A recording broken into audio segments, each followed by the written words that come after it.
You know, when most people think of England, they picture Big Ben, maybe Buckingham Palace, and, well, they kind of figure that's the whole story. But what if I told you the real England, the country's true character, isn't on any postcard?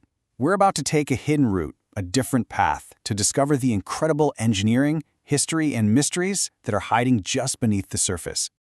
And let's start with the fuel that keeps the entire nation running. 60 billion. That's how many cups of tea the English drink every single year. Seriously, it's not just some quaint habit. It's the national engine. It powers everything.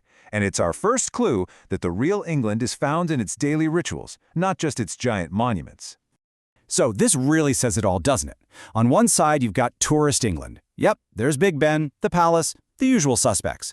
But on the other side, that's the England we're hunting for today. We're talking about the engineering masterpiece of the Tube, right under your feet, and the literal timbers of ancient warships hiding in plain sight. We are skipping the tour bus line to find the country's real heartbeat. Okay, so our first stop is right in the heart of the capital. We're diving deep into London's hidden engineering. These amazing structures that are so vital to the city, they've almost become invisible. Now check this out, because it really puts things in perspective. Everyone knows that iconic red telephone box, right? It feels ancient, a symbol of old London. Well, it was designed in 1924. But then you look over at the Tube, London's Underground Railway. It started operations in 1863. That's more than 60 years before the first red phone box even existed. This thing isn't just a subway. It's a 160-year-old engineering revolution that basically wrote the rulebook for every other city in the world. And speaking of history hiding where you'd least expect it, let's talk about a department store. I know, but this is no ordinary store. This is Liberty London. And it is the perfect example of how England literally recycles its own history. That famous Tudor-style building? It wasn't built from new wood. It was constructed using the timbers from two actual historic warships, including the HMS Impregnable. You are literally walking through naval history just to buy a scarf. How cool is that? And once you're inside, that unique philosophy just keeps going. They don't just stock whatever's popular. Oh no. Everything has to pass through what they call the Liberty filter. See, it's not about chasing trends. It's about building this very specific, kind of eclectic world that you just cannot find anywhere else. It's a point of view, a philosophy of taste, not just a store. And you might be wondering, does that curated approach actually work? Well, tucked away inside the store, they have this private fragrance speakeasy, where experts find your perfect personal scent. Get this, the conversion rate, the number of people who make an appointment and then actually buy something, is 100%. Every single person. That right there is the power of a truly unique, expert-led experience. All right, from the city's hidden engineering, our route is now taking us out into England's ancient heartland. This is where history isn't something you just look at in a museum. It's literally the fabric of the towns and the landscape itself. Welcome to the Cotswolds. And this isn't just, a pretty spot. It's an officially designated area of outstanding natural beauty. The reason it looks like it's straight out of a fairy tale, it all comes down to geology. Every village is built from this local, honey-colored limestone, which gives the entire 800-square-mile region this incredible, warm, unified glow. It's like wandering onto a perfectly preserved movie set. From the Cotswolds, we're off to meet England's two great academic rivals, Oxford and Cambridge. Oxford, known as the City of Dreaming Spires, is home to the oldest university in the English-speaking world.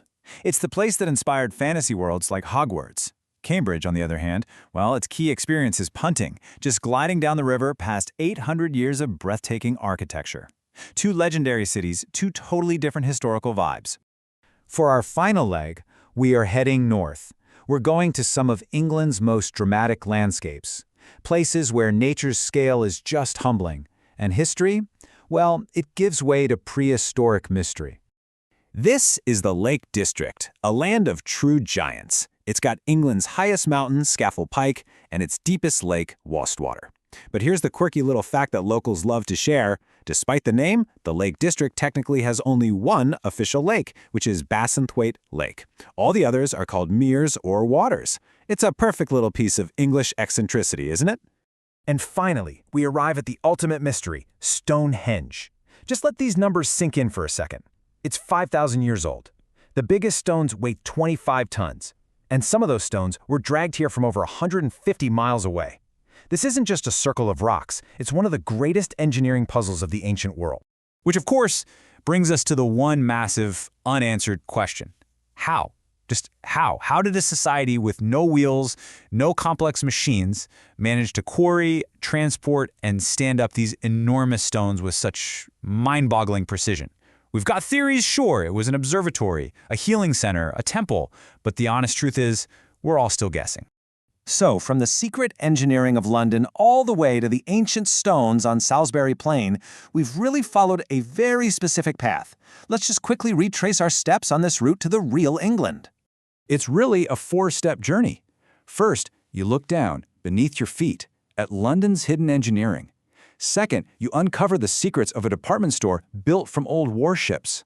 Third, you wander through the living, breathing history of the Cotswolds and the great universities. And finally, you just stand in awe before the epic mysteries of nature and our own ancestors. That's your route. And really, that's the big takeaway here. England guards its best secrets pretty closely. So the next time you think about it, try to go beyond the postcard view. Because the best parts are absolutely the ones waiting for you to find them. The real question is, what will you discover?